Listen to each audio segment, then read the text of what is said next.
பண்ணாதவங்க சப்ஸ்கிரைப் பண்ணுங்க. அப்படியே பக்கத்துல இருக்க பெல் ஐகானையும் பிரஸ் பண்ணுங்க. ரிஷப ராசி ஆவணி மாத ராசி பலன்கள். ரிஷப ராசிக்காரர்களுக்கு ஆவணி மாதத்தில் கடின உழைப்பும் அதிகப்படியான வேலை சுமையும் அதிகமாக இருக்கும். ஆனால் கடினமான உழைப்புக்கு பிறகு நற்பலன்கள் என்பது உங்களுக்கு கிடைக்கும். ரிஷபராசிக்காரர்கள் யாரையும் துன்புறுத்துவதில்லை, யாரையும் பல வகையிலும் கஷ்டப்படுத்துவதில்லை. ஆனால் இப்படிப்பட்ட உங்களுக்கா இந்த கஷ்ட நிலைன்னு கேட்டிங்கன்னாக்கா, ஜென்ம ராசியில் குரு பகவான் சஞ்சாரம் செய்யும் போது அதிகப்படியான வேலை சுமை, அலைச்சல், மன உளைச்சல், குடும்பத்தில் ஒற்றுமை இல்லாத தன்மை, வருமானம் குறைந்து காணப்படுவது, வருமானத்திற்காக பல வகையில் அலைச்சலும் திருச்சலும் இருப்பது, இப்படிப்பட்ட பாதகங்கள் ஜென்ம ராசியில் குரு பகவான் அமரும்போது தருவார். ஆனால் இதே பலன்கள் 12 மாதம் என்று சொல்லக்கூடிய ஓராண்டு தருவாரா என்றால் கிடையாது.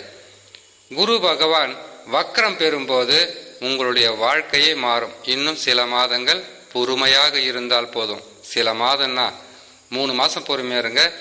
அதுக்கப்புறம் மாற்றங்களும் ஏற்றங்களும் கட்டாயம் உண்டு. பொறுமையாக இருக்க வேண்டும். ரிஷபராசிக்காரர்கள் பலன்களை அறிந்து கொள்வதற்கு முன்பதாக சந்திராஷ்டம தினங்களை தெரிந்து கொண்டால் மிகவும் உதவியாக இருக்கும். ஏற்கனவே பல வகையில் கஷ்டப்படுற உங்களுக்கு இந்த சந்திராஷ்டம தினத்தில் தேவையில்லாத குழப்பங்களும் மன சஞ்சலங்களும் அலைச்சலும் குழப்பங்களும் இருக்கும். ஆகையால் இந்த நாட்களில் இறை நம்பிக்கை, பொறுமை, நிதானம் மிக அவசியம். சந்திராஷ்டம தினங்களை பார்க்கலாம். 11/9/2024 ஆவணி மாதம் 26ஆம் தேதி புதன்கிழமை இரவு 8 மணிக்கு தனுசு ராசியில் சந்திர பகவான் சஞ்சாரம் செய்யும் போது சந்திராஷ்டம தினங்கள் ஆரம்பமாகும். இந்த நாட்களில் மிகவும் பொறுமையாக இருக்க வேண்டும். ரிஷபராசிக்காரர்கள் புதிதாக கொடுக்கல் வாங்கல் தவிர்க்க வேண்டும். யாரிடமாவது வீண் வாக்குவாதங்களை தவிர்க்க வேண்டும்.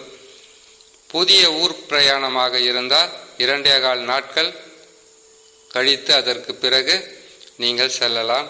வண்டி வாகனங்களில் மெல்லமாக செல்ல வேண்டும். சந்திராஷ்டம தினங்களில் இருந்து விடுபடக்கூடிய நாட்களை பார்க்கலாம். 13/9/2024 ஆவணி மாதம் 28ஆம் தேதி வெள்ளிக்கிழமை இரவு 12:10 மகர ராசியில் சந்திர பகவான் சஞ்சாரம் செய்யும் போது ரிஷபராசிக்காரர்களுக்கு சந்திராஷ்டம தினங்களிலிருந்து விடுபடக்கூடிய நாட்களாக இருக்கும். இம்மாதத்தில் கிரகங்கள் தரக்கூடிய பலன்களை பார்க்கலாம். ரிஷபராசிக்காரர்களுக்கு செவ்வாய், குரு இரு கிரகமும் இணைந்து உங்களுக்கு ஜென்ம ராசியில் சஞ்சாரம் செய்வதால் கோபம் என்பதை குறைக்க வேண்டும். ஆத்திரம் அறிவுக்கு சத்ருவாக மாறும் என்பதனால் கோபத்தை குறைத்து யாரிடமும் வீண் வாக்குவாதம் இல்லாமல் இருப்பது மிகவும் சிறப்பானது. புதன் பகவானை பொறுத்தவரையில் கடகராசியில் சஞ்சாரம் செய்வார். பொருளாதார உயர்வு இருக்கும். ஆனால் குடும்பத்திற்கும் உங்களுடைய பிரச்சனைகளுக்கும் பற்றாக்குறையாக இருக்கும்.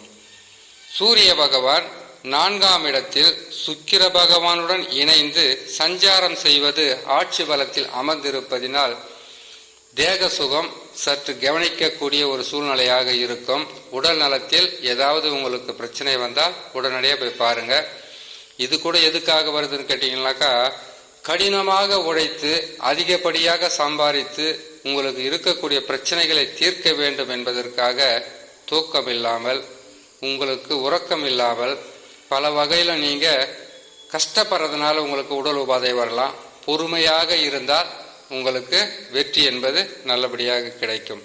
இதே மாதத்தில் சுக்கிர பகவானும் உங்களுக்கு நீசம் பெற்று அமருவதினால் சில குழப்பங்களும் தேவையில்லாத பிரச்சனைகளும் வரும்.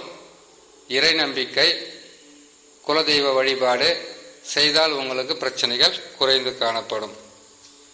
கேது பகவான் உங்களுக்கு 5ஆம் ராசியில் அமர்ந்து பல வகையில் உங்களுக்கு நற்பலன்களை செய்வார். ஆனால் குரு பகவான் தடுப்பார். இருந்தாலும் குரு பார்வைக்கு கோடி புண்ணியம் சொல்லுவாங்க. அந்த வகையில் உங்களை காப்பாற்றுவதற்குண்டான பார்வை பலம் என்பது பலமாக இருக்கும். சில காலங்கள் மட்டும்தான், சில மாதங்கள் மட்டும்தான். அதற்கு பிறகு ரிஷபராசிக்காரர்கள் இயல்பான நிலைக்கு வந்துவிடலாம். சனி பகவானை பொறுத்தவரையில் வக்ரம் பெற்று உங்களுக்கு 10ஆம் இடத்தில் அமர்ந்திருக்கிறார். பாதகம் அல்ல.